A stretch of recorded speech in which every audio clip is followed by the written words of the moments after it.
Hey Ben, what's happening?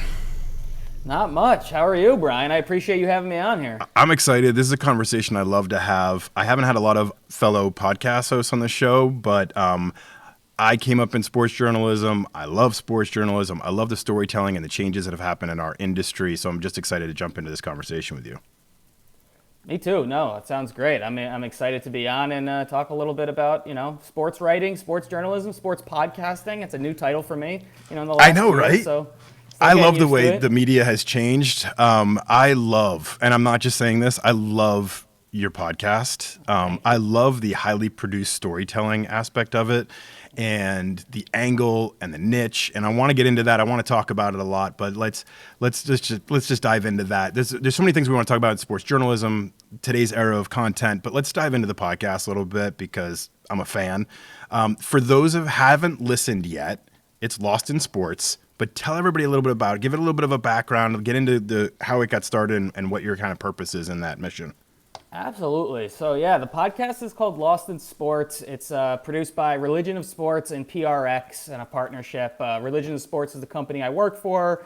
You probably might know the name, but you definitely know the projects. The Tom vs. Times and the Greatness Code and the Simone Biles documentary. So they're very big in sports video documentaries. We're owned by Tom Brady and Michael Strahan. Gotham Chopra kind of have built a real strong niche in the sports video storytelling world. But in the last year, we have started on this audio podcasting, audio storytelling wave that obviously is huge these days. And what we did is hired a bunch of former SI reporters, writers like myself, a bunch of audio producers, editors, APs, all that stuff. And what my project is, Lost in Sports, I kind of had this idea going back over a year ago today that I wanted to do a sports podcast, a narrative sports podcast reported that solved mysteries. It's kind of this weird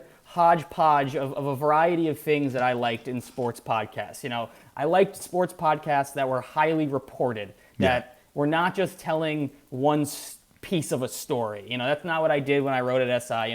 Trying to tell a full encompassing story by interviewing a bunch of people. But I also loved podcasts that are kind of fun and have an air of not taking themselves so seriously. And I loved sports podcasts, not sports podcasts, because I think we're the only one. But I loved podcasts that dealt in mystery. Solving something that had a tangible question that you then answer. Kind of can go on this journey. So what I kind of created was this idea to go back in sports history and to go back to things that have been lost, disappeared, or forgotten. Sort of the things in sports that are that have disappeared. That some of these, are stories that you'll remember and say, "Oh yeah, whatever happened to that thing?" "Oh yeah, I remember that in the '90s or 2000s. Whatever happened?"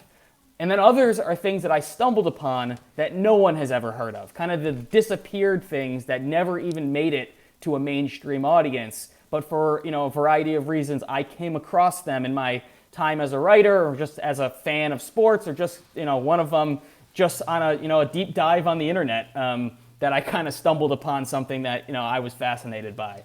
So what we do is we set up a question, and then we talk to a lot of people, and we answer that question. I love it. Again, like when I was on the sports television side, and when you were going to cover a story, you had to think in advance of everything you needed, every piece of B-roll, every interview you needed to do, every structuring piece of bridge copy. There's so much that goes into producing this entire concept to make it into a 3-minute story that you might do as a feature element on your TV show. You're producing that at a 45-minute kind of level clip. There is so much effort that goes into the structure and planning and creation of this. Has this been like an enormous project? Like once you got into the podcasting realm and this audio production, has this been beyond your even expectations of how this process would work? So far beyond that it's not even comparable to what I thought I was getting myself into. And that's partly because we're a very small team. It's pretty much a 3-person team that's making this, including myself. We have a senior producer and a production assistant who are fantastic. But Yes, in the last, this is a year in the making from when we started this, the reporting of it back last summer. And all of this, mind you, is pandemic reporting. So we didn't get to travel anywhere. All of these Yeah. are phone calls, which adds a whole nother level of, storytelling, maneuvering to kind of try to create the scenes when you're not being able to go out in places. But in the last 6 months now, this year, once we started getting into the actual production of the episodes, making them, turning them out, you can do all the reporting, you can do all the outlining, you can set up, what you think the story is going to be as you kind of discover it. And the thing with these is, I didn't want, obviously you go in and you want to have a concept of what your story is going to be. Yeah. But when you're dealing with mysteries and you're dealing with things that haven't really been discussed or talked about or written about, you don't know where you're going to end up. Mm-hmm. So as much as, you a lot of times you have to interview a whole lot of people to answer a question. For one of these, I talked to nearly 30-something people. Really? 3 dozen interviews for our second episode. So all that's to say, when you actually get to making this thing, obviously you can't fit all those people into it. You can't fit all of the threads and the stories that interest you when you talk to people into it. And you really have to figure out a way to tell the story in a tangible way that audiences can listen to, that's enjoyable, that's entertaining, answers the question, solves the mystery, doesn't lose the audience, and still tells a true, fair, accurate story based on the reporting, which is really difficult to do in audio narrative Really podcasts hard. when you don't have the latitude you have in writing. You can't write something like you can in audio. It's just very different. So yes, all that's to say, the last 7 months now have been pretty much starting my day at 5 a.m. and ending my day at 9 p.m. and doing that 7 days a week. Yeah, and that won't stop ever. No, yeah. So, because the appetite will just continue to grow and you'll continue chasing the next story, and it just is an ongoing thing. And just to give everybody perspective, on our show, I'm able to conduct an interview and then put it in somewhat raw form, put an intro and an outro on it, and that's a show. Like, for you literally have to go through every little structural piece to build a story with multiple components. That's a lot harder to accomplish. So I'm giving you tons of credit. I listened to my first episode of your show where you uncovered the Cleveland Browns 1986 Masters of the Gridiron movie. Now, a little bit of background so everybody knows what we're talking about. The Cleveland Browns literally created a video in 1986 after the Chicago Bears did the Super Bowl Shuffle, and they wanted to kind of up the level a little bit. So they actually made a short film. It was like 15 minutes long. And it's one of the craziest things I've ever seen in my entire life. I think I've watched it 10 times now. I still laugh at how seriously Clay Matthews took the entire event. Clay Matthews was a linebacker for the Cleveland Browns. He had a son who played in the NFL as well, Clay Matthews, that many of you probably know. And you're watching this, and it's this farcical thing, and it's this crazy storyline. And then one guy in every group is always taking it way too seriously. And so it just made me laugh. I've been in the sports industry for 25 years. Known a lot of Cleveland Brown fans, never heard about this. You uncovered this mystery. When something like that happens where you're like, oh my gosh, this is gold. Like, what is that feeling like for you as a journalist and reporter and host to say, this is awesome? Well, it's an interest, because that goes back when I was at SI and I was in Cleveland working on a cover story on the Browns. This is that summer before when they get Odell Beckham, and everyone's kind of saying the Browns are back and that they're the Browns are going to be the next hot thing. So I had a couple relations. I knew Jarvis Landry. I had worked with him. I knew the team. So I went out there to do a cover story on the team. And what I was focused on with that story is the history and the everything that brought them to that moment. And I was in the office of a source I was interviewing just across the street from Brown Stadium, and he's giving me a tour of his office. And right as we're walking around, and we have the audio that we use in the clip in the podcast, just a short clip of it, where he points out on his wall a framed photograph of a football team fighting ninjas in a castle. So that's what I see. It's just so funny every time I hear it. Go ahead, keep going. I took the photo on my phone because he goes, you gotta, when you get home, Google Masters of the Gridiron. It's the craziest thing you'll ever watch. So I take a photo of this, this image, and it's, a bunch of football players in their full barbarian outfits storming a castle. There's a bear, Tiny Tim's up there. And And so my initial thought, I did go, like, I was fascinated by it. I said, what the hell is this? Because I worked in the NFL. I'd been a football fan my whole life. I never heard about this. No. I was shocked I'd never heard about it. I was like, what are they talking about? So, but the thing with that, so you go home. I think I went back to I don't think I did it when I went. So I went home and then I didn't look at it until I transcribed that interview. Because then I transcribed the interview and I hear him mention it again. And for anyone who transcribes an interview, all you're looking for when you're transcribing an interview is a way to not transcribe that interview. Anything that can get you away from transcribing is, welcome. So I go into that, I come upon this, and I'm like, oh, well, now I'm going to look it up. And that's when I watched the video for the first time. And of course, the first thought is, this is incredible, this is new, this is something I've never heard of. But at that time, you need to, just having the idea, just having something like that is not a story. Until, you have to figure out what the story is for people to care. Just an interesting video that the Browns made might be like a nice slideshow type thing. It might be something that you can kind of make a tweet about. But to turn it into a long-form story or a 45-minute podcast, then you needed to kind of figure out what's actually the story of this. What's the tension? What's the narrative? Yep. Who are the characters? What matters? Why is anyone going to care about this? And for me, that was lucky because I knew enough about the Browns and their history and the city and where they were in the 80s and what that team meant, that there was some, incipient thoughts of here's a bigger story here, here's something interesting. But, so that comes to when I do have this idea for a podcast of things lost, disappeared, or forgotten.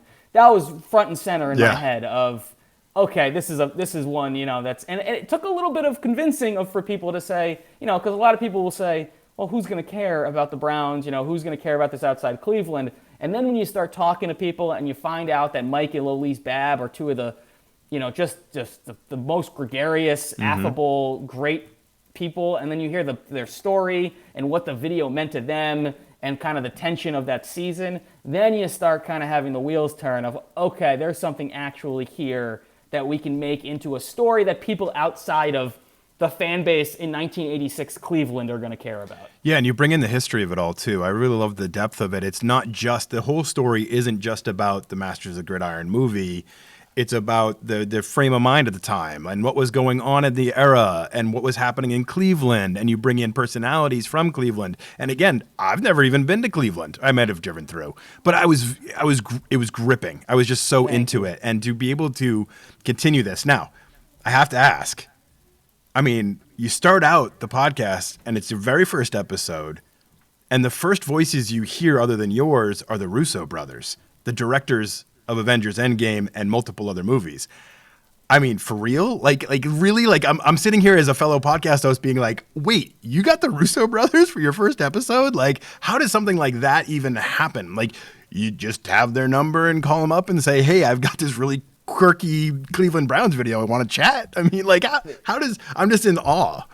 I think the Russo brothers have a list of all people in the world that have Avengers figurines on their bookshelf. Yes, so, there you go. That gave me the in right there. And this is exactly where I did that podcast, and I embarrassed myself immediately by pointing out my Avengers figurines. But no, that was one, luckily our company, Gotham Chopra, our CEO, our founder, had knew them a little bit, has worked with them. So I got an email address to the right person.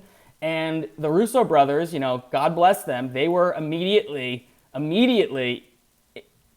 completely in on this idea. They were fascinated by it. They bought in more than I ever would have imagined because not only are they Cleveland Browns fans, but they're filmmakers. Yeah.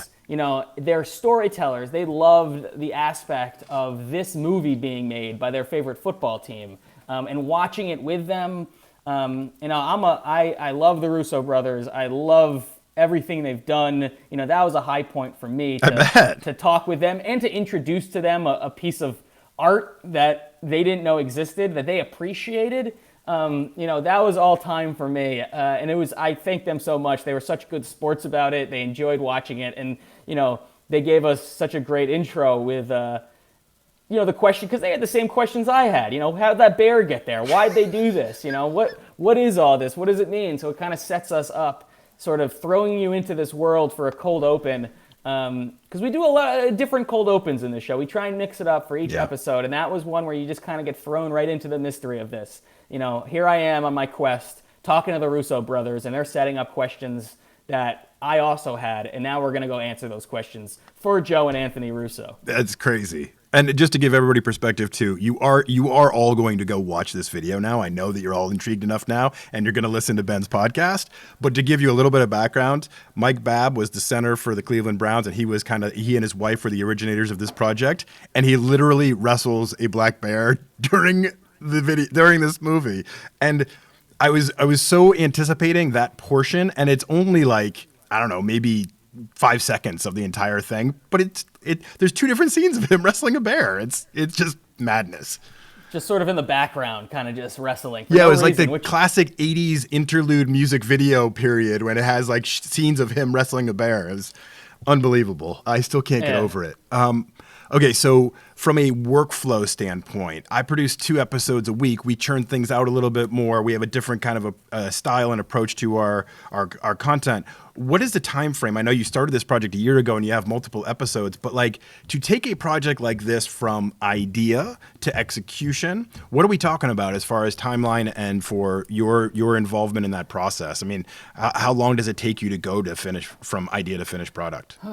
Feels interminable sometimes, Yeah. But so it's rapidly changing. I will say that because of the way you spend time on the first couple episodes, and then you get to the latter end of the season and you don't have that time anymore. Yeah. So Matt, our first few episodes, we did all the reporting last year, so we broke it up into segments. I started reporting 3 stories, the first 3 stories last summer.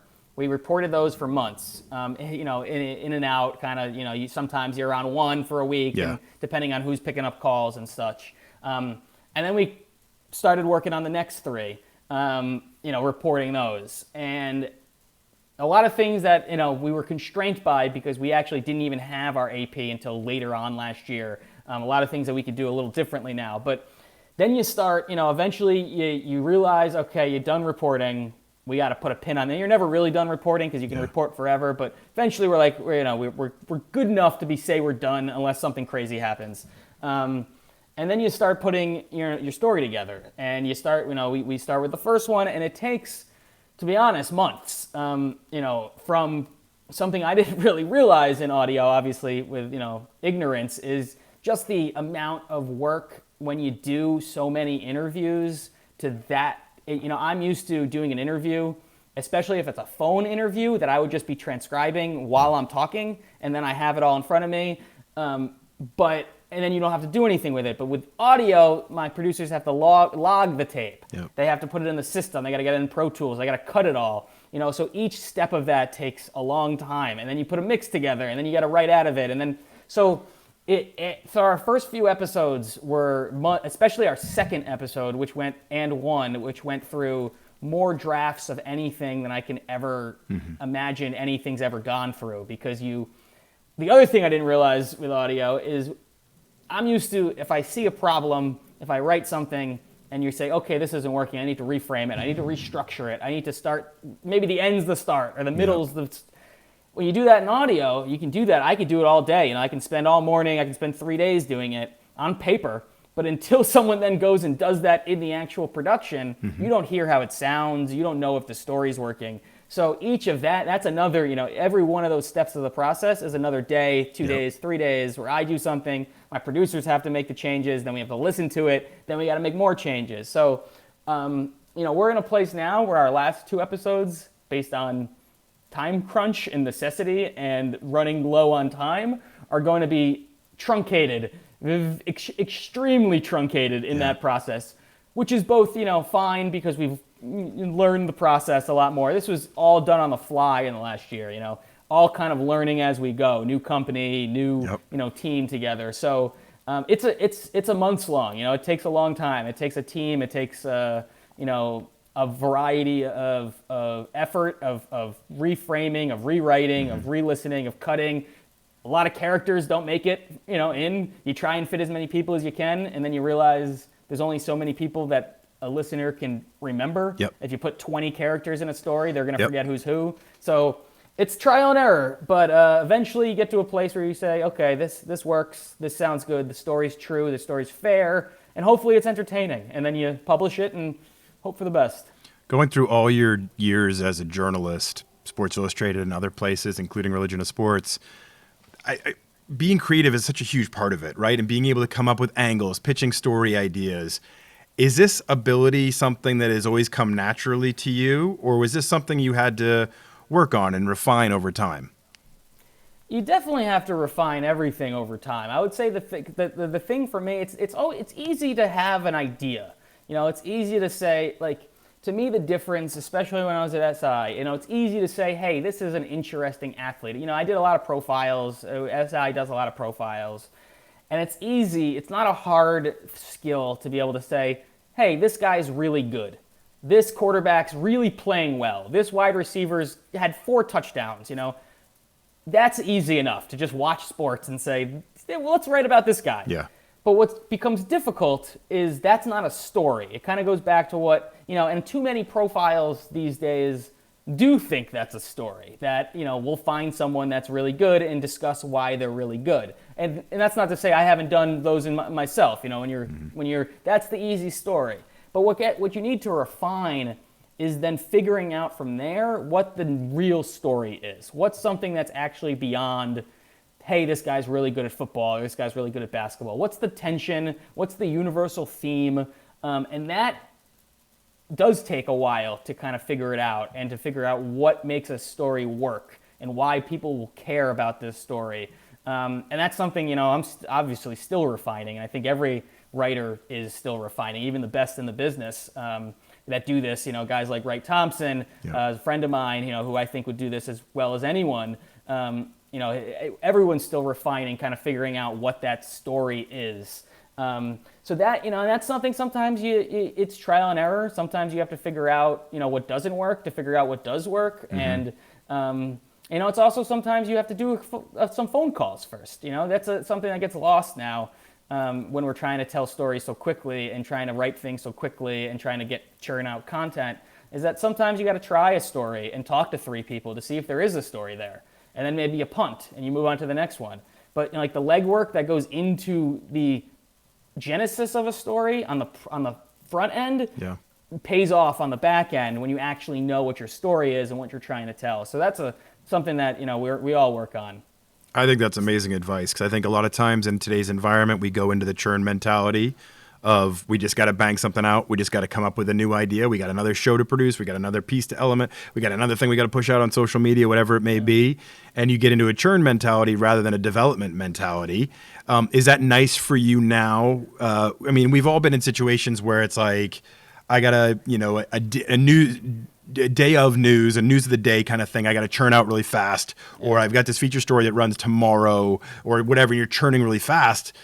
Is it nice for you as a storyteller to be able to take a little bit more time and dedicate to these stories and really be a craftsman? That's how I kind of landed here, is in the sense of, I realized that the long form storytelling is sadly not all that respected anymore. It's not all that, it doesn't have as much audience for it because people of my generation stopped reading and don't want to read and don't enjoy reading, and it hurts my soul. But that's what I grew up on. As I have all these books back here, Gary Smith and W.C. Hines and all the guys that I grew up reading, Bill Knack and all that. But what I realized is that a lot of people that don't read like to listen. For whatever reason, they can spend 45 minutes listening to a podcast instead of reading that story. And that's the way of the world. So I wanted to, I thought you can still tell the same types of long form, in-depth stories just in podcast form. And I thought it was going to be more similar than than it ended up being. It's not quite that apples to apples. It's a very different beast. It's a different medium. And I did mine are episodic, so each episode's its own story. Whereas if you tell a narrative podcast, maybe you could dive in for 6 different parts of a story. So, but I do think there is I love being able to spend time on a story. I love being able to, interview a bunch of people to really understand that story. Whereas, instead of interviewing one person and telling that kind of, quick hitting story. Yep. And that's, there's people that do that fantastic, newspaper writers around the country that are great at churning out, elevated news type stories. But I've always been interested in diving into a subject, understanding it, and then telling it, not just telling the story, but telling what it means, if that makes sense, kind of giving it. Because it's not just, the journalist's job to just say, hey, this happened. We're also supposed to be, limbing a narrative that get people to care and understand it. So, yeah, I do think the podcast world and what we're doing now allows you to chew on the story a little bit more. I've been working on some of these episodes for a year now. Yeah. So, definitely have ample time to really work on each one. I think that's one of the most important messages everybody listening can really glean from this, is that it's not just in sports journalism, it's in any facet of any industry. There's always constant change and you have to keep up with it. And if you just kept trying to write articles when people aren't reading articles anymore, it's always constantly understanding your audience, because everybody has an audience, right? It could be your boss, it could be people out there watching, it could be whatever it is. The boss or the audience is always changing, and you have to change with it. And that's period. It's like full stop. Like you can't keep doing things that are no longer attractive to an audience, or else you're going to become a dinosaur. And the fact that you're able to continually recreate yourself and say, all right, if this is how people are digesting content now, I'm going to lean into that. I think that's really respectable. I find that a lot of young people today try to jump past a lot of the development phases, and they're teenagers saying to themselves, I'm going to start a sports podcast, or I'm going to start a sports YouTube channel, or I'm going to start a sports X, Y, or Z. Nothing against them. Love the gumption. Love that they're going after it. But you really developed and earned this position. UVA for undergrad, master's in journalism at Columbia, 5 years at Sports Illustrated as a reporter and staff writer before joining Religion of Sports and getting this creative outlet. How much did that process of going through these steps and building your foundation in sports journalism really help you get where you are now? Oh, it's invaluable. It's not even, a question in that regard. I would say, it's the same thing as anything else in life. The old 10,000 hour rule. You're not, I didn't know what I was doing when I started at SI. I got lucky in a lot of ways. I would say UVA, I wrote for the school paper, and I was much, I started as pre-med. I was going to be a doctor, and then I decided that, well, that wasn't ever going to work, as I'm sitting in I had a internship at a hospital after my freshman year, and I realized that I'm sitting in this hospital, crunching numbers on a spinal surgery data, but in reality, all I wanted to do was, this is the era of LeBron James and The Decision. That was that year. So all I was doing was writing on my free time about, the Knicks, which I grew up, my team. So I came back to UVA. Sorry. I wrote for the. That's fair. I don't know. There's bright days ahead, but sure. Keep telling yourself that. I went to UVA and joined the school paper. But even then, I didn't. We didn't really have a journalism program in Virginia. We had a school paper.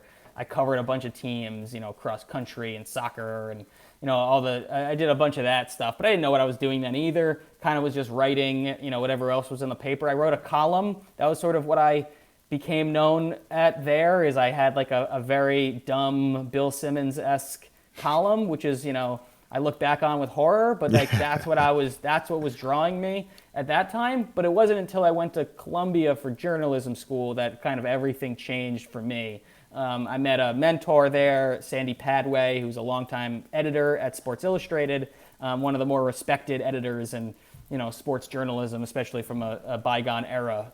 He's the best. He taught me how to look at sports, how to report, how to tell a real story. All the things I've been saying, it all originated with him and his class, and him being my thesis advisor, and kind of getting a crash course on what it actually means to tell long-form sports stories. And then you go to SI, and then you find a whole new set of mentors, writers that you once read who are now befriending you. There is it's great in this industry, as cutthroat and as everyone wants to have the best story.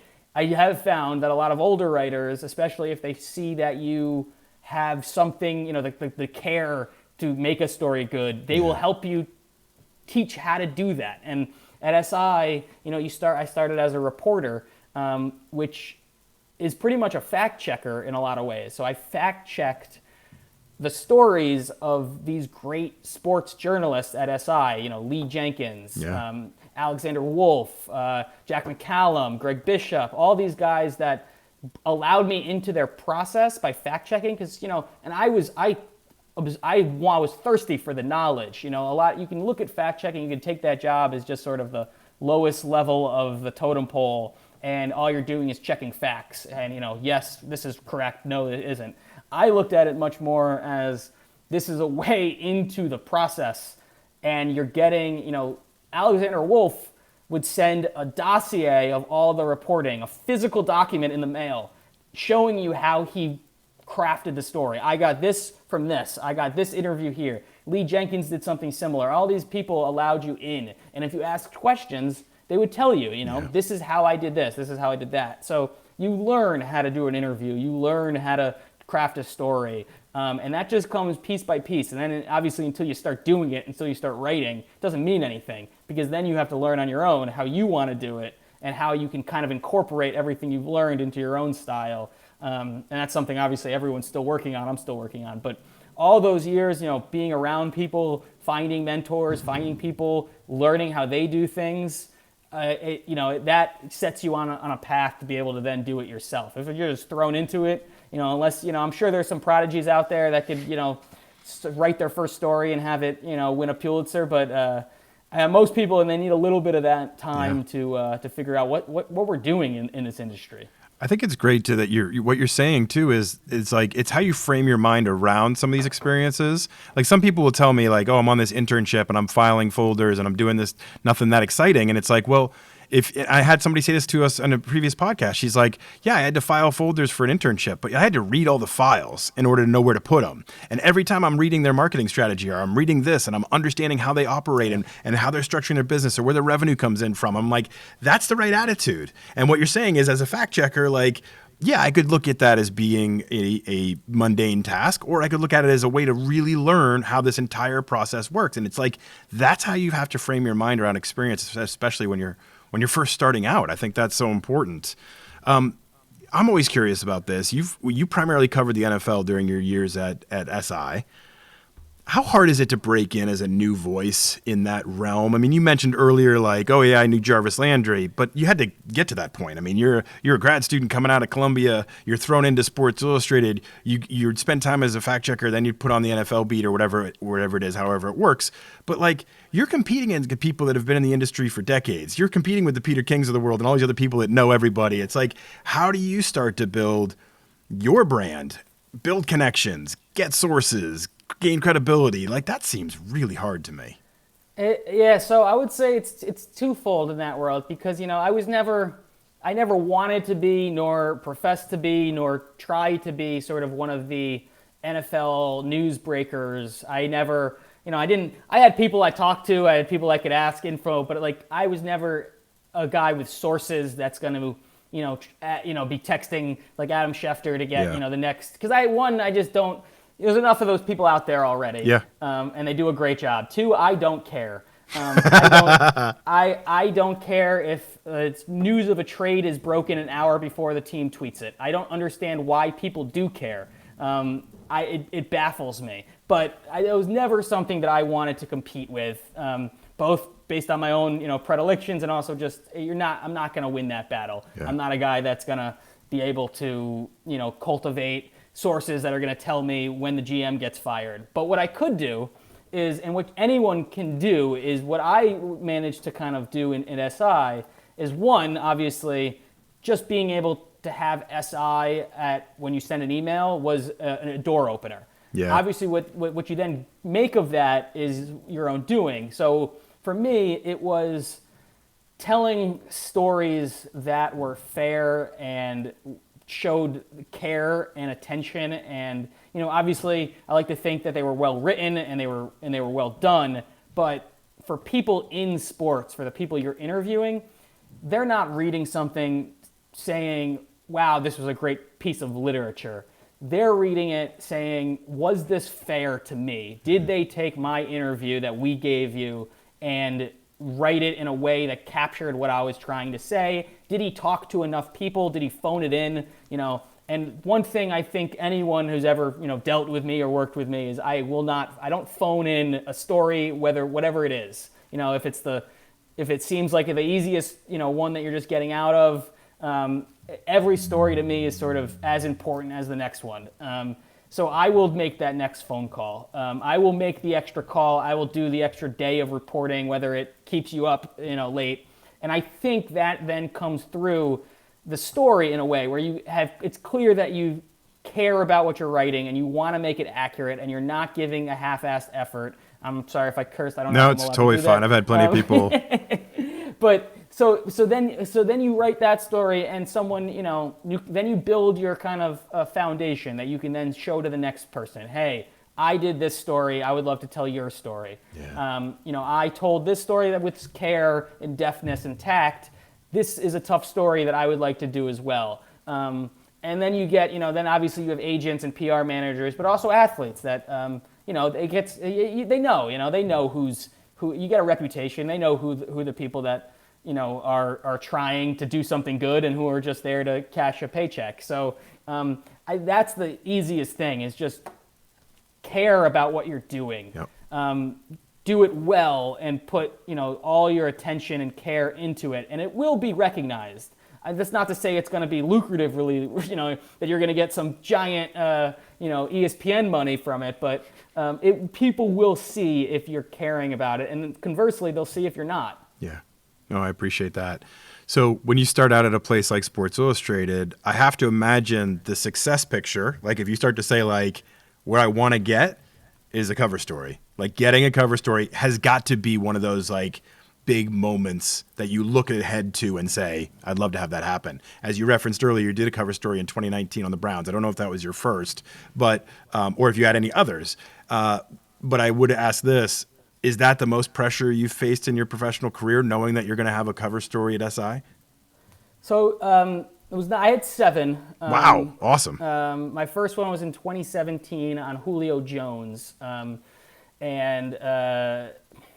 you're right and you're wrong in two ways here. Is that, yes, when I started at SI, the only thing, it's sort of that, that beacon of cover story. It has, the most prestige, the most visibility. You see them, they plaster them. Some are still, you see them forever. They're, they live on. Yep. But as you work there, you start to realize that a lot of the times the best stories are not the cover stories. The cover stories are the most popular, the hottest, especially these days. Yeah. They're the stories that are, that capture a moment or capture a person that makes for something that you can put on a cover. So what you do realize as you go forward, even by the time I got my first one, I think, I went kind of from the quixotic, Pollyannish, guy that came in to sort of a very, bitter old man very quickly. I kind of had a quick transformation, but welcome to the media. Yeah, exactly. It throws you right in there. But so like I will, like I was excited when I had my first one. It was awesome. It's great to see. But at the same time, when you're working on it, that's not the pressure to me, because it doesn't change the fact of how you're going to work. It shouldn't, and it didn't for me, and it can't for people. It doesn't change if it's going to be the back page, if it's going to be a web story, if it's going to be on a blog somewhere. It should be the same. You should be putting the same amount of effort and thought and care into it as if it's going to be the cover story. The things that made it more pressure to me is when I got in later and you start doing a little bit tougher stories, some investigative type stories, stories that are actually dealing. It's you're not, when you're telling a profile story, it's one thing. The pressure there is low bar in terms of sports stories. When you're diving into what I did later on with you're going into court documents and you're telling a story that is kind of investigative that people don't want you to tell. That's where the pressure kind of builds, because then you're realizing now you're in a different space and you're trying to tell a story that maybe the person that the main character didn't talk to you for the story. Because you're writing around him, and so like those kind of add more pressure to me. Yeah. But just being on the cover, it's a nice thing to have. I got I was one gonna up here. say, like, putting that up on the wall. It's one of those It's things, nice. like, once you have your name under it, cover story, it's yours. It's like you have that forever. Like, it can be on your wall, it can be physical, it can be something you can brag about at office parties or wherever you are, dinner parties, whatever. I mean, it's a pretty cool moment. Don't undersell Well, it. the coolest one I will say is that I did the women's Final Four a couple years back, and when Arike Ogunbowale hit the back-to-back buzzer beaters. Yeah. And I wrote that story, and it was a cover, the next week with Arike iced twice. And the cool thing there is that just a few months ago, Arike's older brother got that cover tattooed on his thigh. No, So that's cool. he took the byline off, though. I told Arike What? he should have kept my name on his. No, but, just that, like talking about forever. He has that cover image of the headline and the picture of his sister on his thigh, and that was a cool one for me. Yeah, I mean, growing up, I was that kid that had every Sports Illustrated cover cut out and framed and on my wall, and I literally had one entire wall of my bedroom that was all just Sports Illustrated covers. And like, those are iconic moments to me in the era that I grew up in. But things have changed. I mean, there's a different way of delivering content now, and I love the fact that Religion of Sports has leaned into it, as you referenced earlier, where audio storytelling, video storytelling, that's where the audience is now. I love it. But I'm a data point of one. What has the audience reaction been like so far? Not only to the entire Religion of Sports concept, but let's get more granular into what you're doing. How has Lost in Sports been received so far? How are you feeling about it? So it's twofold. One, I would say I've gotten more nice notes and letters and reviews for this than anything I ever wrote at SI. It's a lot more. I get emails. I got people tweets and Instagram. People have said very kind things about this podcast, which warms my cold dead heart. Oh yeah.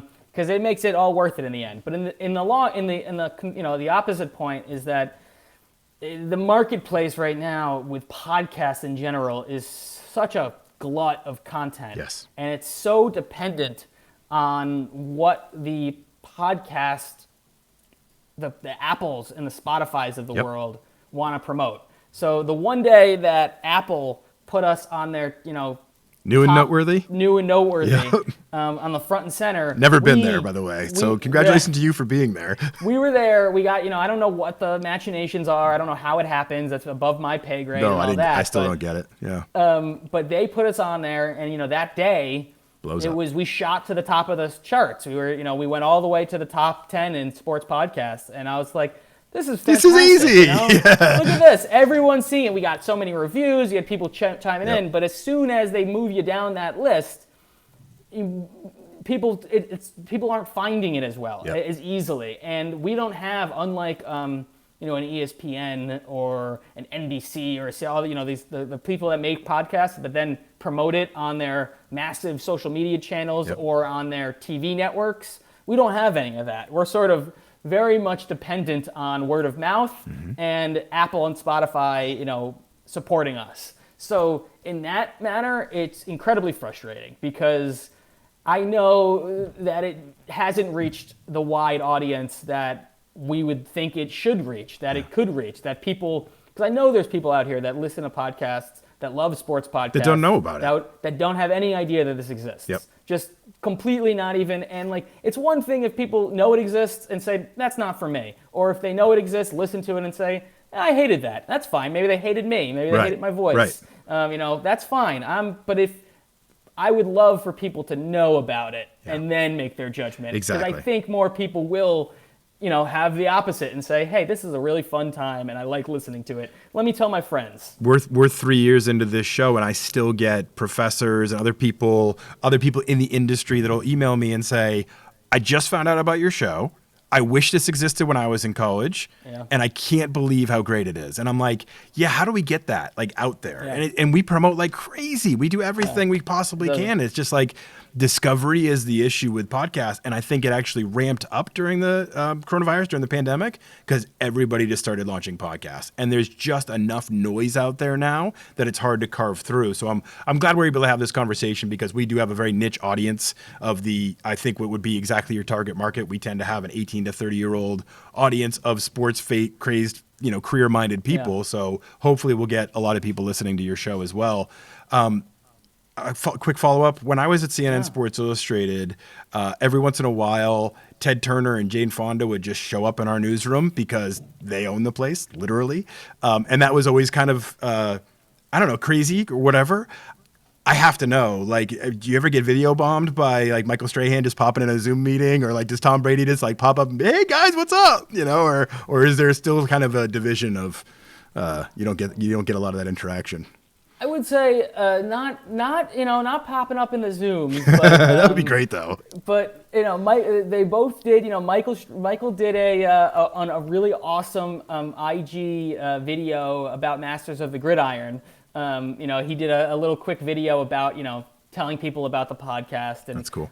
Tom did one about our third episode of the season on NCAA football. Yeah. We superimposed his face on one of the old covers, and he tweeted about that. or I Instagrammed about that. So they're helping from trying to leverage some of their fandom and their fame to get and they're a big part of things outside my purview, kind of the big picture brand stuff. They're part of the board of investor meetings, and they are more hands-on than people would think in terms of celebrity athlete running a company. That's cool. They're not kind of in the nitty-gritty of telling me maybe this cold open wouldn't work, and maybe try and frame the story this way. They don't do that, but it is great to have them kind of cool. Any time you can get Michael Strahan posting an Instagram saying that he didn't fight a bear on his route to the Super Bowl. That's great. That's about as best promotion you can get. Okay, so your latest episode on Lost in Sports covers Evander Holyfield's ear getting bitten off by Mike Tyson during a fight. That was 1997. I was in my second year as a production assistant at CNN Sports Illustrated. It was madness as it happened live. You, on the other hand, were 7, and I'm not trying to out your age, but you did say you were born in 1990 on one of your podcasts, so I know it's public Correct.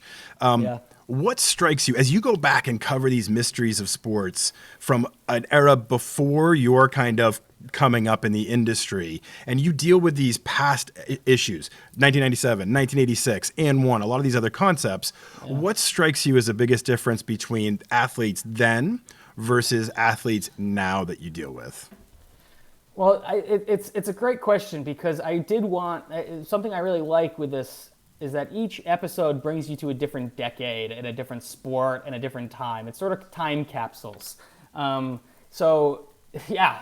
tremendously different, because let's take Masters of the Gridiron for an example. One of the things that everyone said is that there's no way that this movie would be made today. Right. Not just because of it's one thing to take guys today are so brand conscious that they're not going to dress up in these outfits, and they're not going to make themselves look like idiots.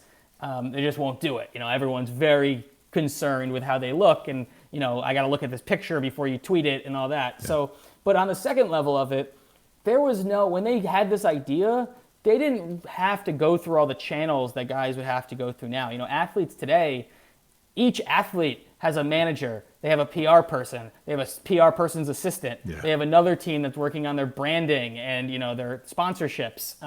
All they had to do, Mike Babb just went to his teammates and said, "Hey guys, we're making this movie. Are you in?" And they said, "Yeah, sure." And then they filmed the movie. That just would never happen today. And it was it wasn't just all this fringe players either. It was Ozzie Newsome, Ernest Biner. It was Clay Matthews. It was a huge. Yeah. I was amazed watching Mike Golick. Yeah. Or Bob Golick. Sorry, I got the wrong Golick. Yeah, Bob. Yep. And Bob went on to, he I worked with used Bob. That. Did he? My favorite thing is that Bob took Masters of the Gridiron and used it as a jumping off point to then Saved by the Bell of college years. Saved by the Bell, exactly. So, he has the biggest hands of anyone's I've ever shook. They're like meat hooks. I swear, working with him, I shook his hand and thought, oh my gosh, he's enveloping me in this moment. And it's hard and calloused, and he just wanted to hit big slabs of meat. It was amazing. I had that experience when I shook Adrian Peterson's hand. Oh, I bet. Funny because everyone tells you before you meet Adrian Peterson to watch out. His handshake's gonna hurt. I was warned. There's a warning. So I steeled myself. I was ready, and he crushed you. The strength in that handshake, I still feel. I think my hand is still weak This was 4 years ago. I think it's funny that there's insider conversations, insider knowledge about, watch out for the handshake. Oh, yeah. I had like 3 people tell me. Because I was going in to interview him for a friend. It was a whole thing, and they were just like 3 people. I think even the PR person was like, just be careful. He's got a strong handshake.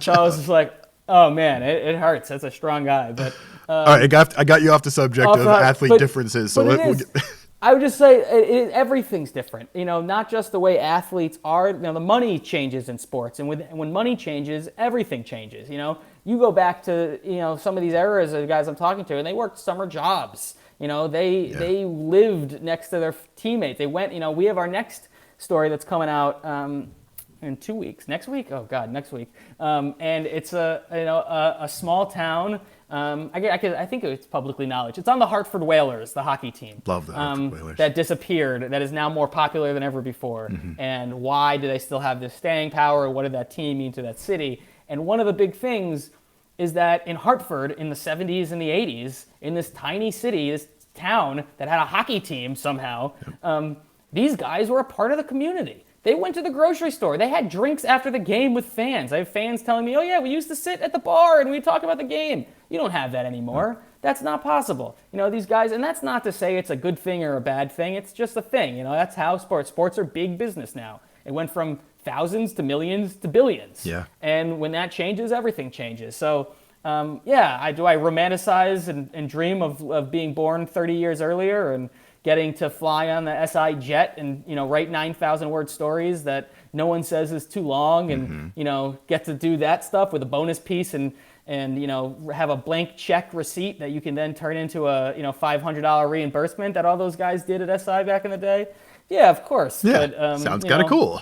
You're born into the generation you're born into, and you make the best of it. Yeah. So, it is what it is. But that's what I love. That's part of what I wanted. To me, I wanted to go back in time. I wanted to kind of have a time capsule. I wanted to kind of I think I personally believe that we're in a time right now when people love nostalgia. Yeah. They want everything sort of about remembering how things used to be. Whether they used to be better or not, people like to think they were. Right. And you want to go back to that time. So that's what I wanted to do here, is kind of have a nostalgic trip down memory lane. And I think it's so much more, like you said, than just a remember when type story. Like, there's so much more layers and depth to it, and angles and like offshoot storylines. And it just really, it builds into this holistic kind of approach to storytelling that becomes interesting no matter what going into it, no matter whatever your preconceived notions might be for the era.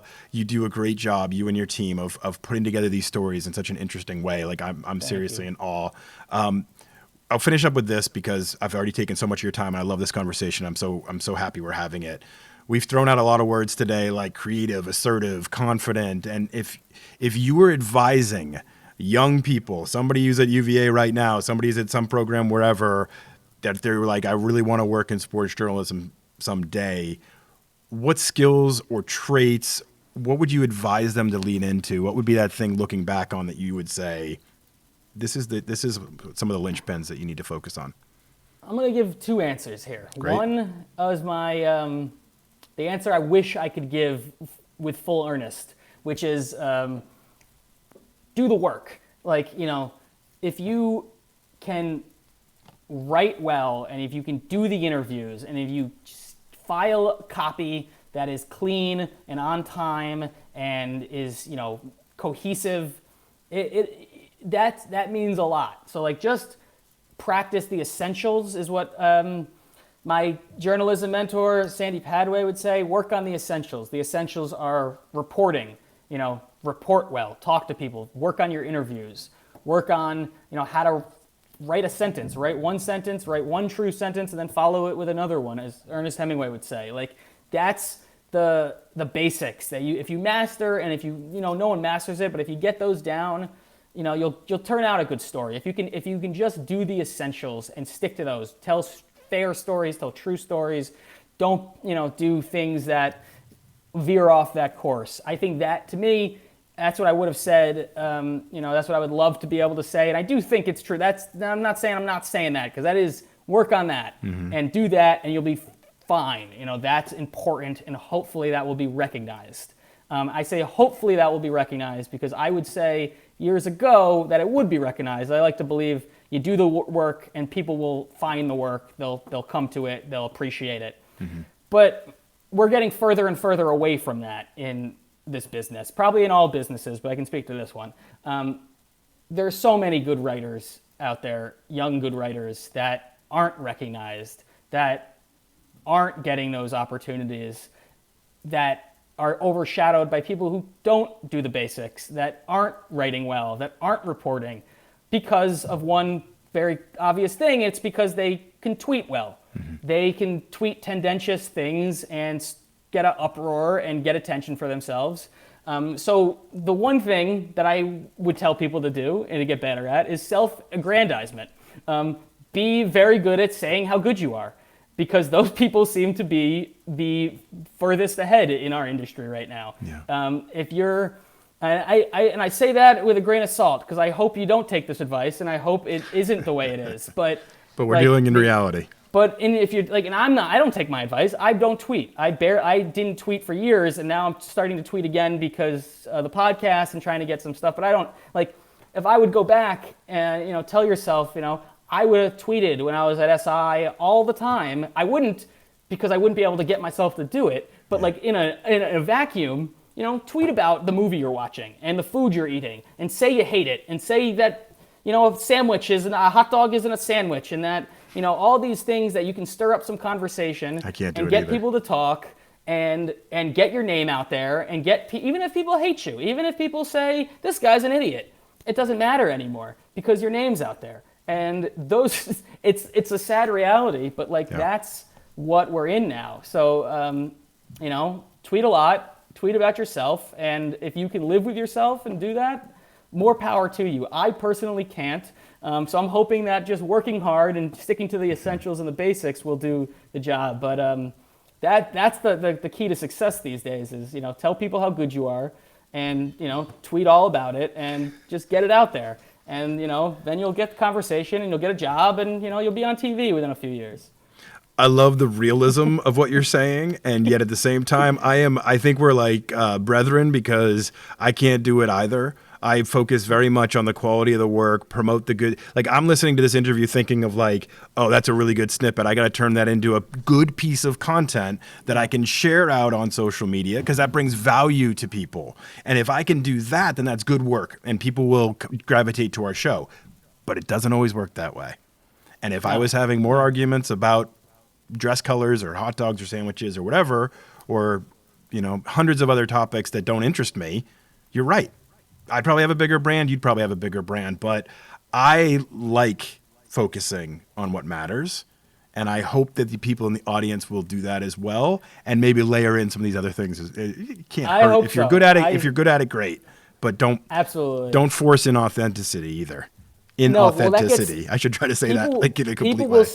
People will see it. You'll get, that's why I couldn't people will notice if you're not being authentic. Yeah. Although, again, I don't know if they care, because a lot of the people on TV are, but you're right. If we went on here and for the last hour we just screamed at each other about, I don't even know, anything. It could be anything, just one thing after the other. And then you took those clips and, made it into, we'd be stars. We'd be in, on a beach somewhere by next week. So. What beach do you want to go to? Should we just start fighting now and have some debate concept? By the way, I would like to announce to the world that when I worked at CNN Sports Illustrated, we actually kind of launched Stephen A. Smith as a on-air talent. So I feel like I bear some responsibility for this tone of debate, hate kind of content journalism nowadays, and I'm sorry. I apologize. Yeah, it all comes back to you, huh? I didn't actually make the decision, but it was part of one of our NBA Insider shows, and we were looking for beat reporters that had some personality, and he came on as one of our columnists, and it kind of took off like wild from there. Our network ended up going under, but he's turned it into a nice career, and he's got that beach house and whatever, and you and I are just sitting here telling good stories. I still believe that everything is cyclical. And when one thing goes down, the other thing rises, and then that'll eventually switch. And I do believe that right now we're in a stage of the world where attention spans are low, and reading and intelligence and anything, about smart, creative storytelling is devalued. Yeah. People just don't really care that much, at least the vast majority of it. But I do hold on to a hope that those things will switch. Eventually they'll turn, and it'll rise again. It'll come back. People will care, because I do think if we lose, we're in a world where people are devaluing something, but then also when they come upon it, that's really good. Like at SI, all of the most read stories, all of them were the long form stuff. Yeah.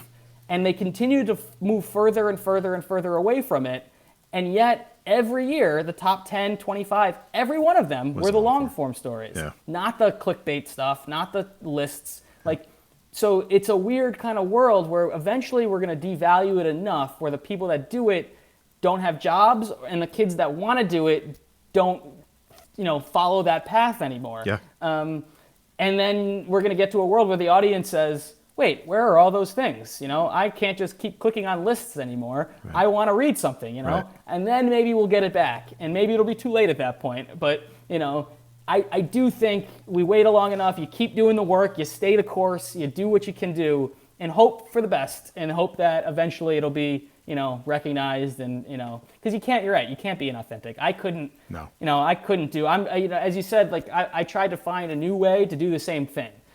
Instead of, I wasn't going to say, all right, now I'm going to start writing, blog posts, and I'm going to start writing these kind of posts that, maybe would get some clicks. I said, how can I do what I wanted to do, but maybe in a different way? Yeah. So we'll see. If this one doesn't work out, I don't know what the next one is. No, well, I tell we'll you, see. I'm still a strong believer in that the quality content will always survive and have an interested audience. And I think you've done an amazing job with Lost in Sports. I really do love it. I've listened to all the episodes. I enjoy the storytelling very much. I know the effort that you put into it, because as somebody who's been a content creator for a long time, I can hear the passion and the quality that goes into it and know the level of work it takes to put into that. It's not churn and burn. It's so much effort that goes into it. You've outlined for that for everybody today. So I'm just excited to have this conversation, and I hope that everybody in the audience subscribes to Lost in Sports and helps to see it grow. I think it's amazing, and I'm so glad we were able to have this conversation, Ben. Please subscribe, unless you want to see me on TikTok trying to find my next medium to tell the story. No But TikTok. If not, subscribe. And this has been a lot of fun. Thank you so much, Brian. I really enjoyed it. No, I really enjoyed it too, Ben, and thanks a lot for coming on. And everybody, I guarantee everyone will subscribe. I'm going to force them to.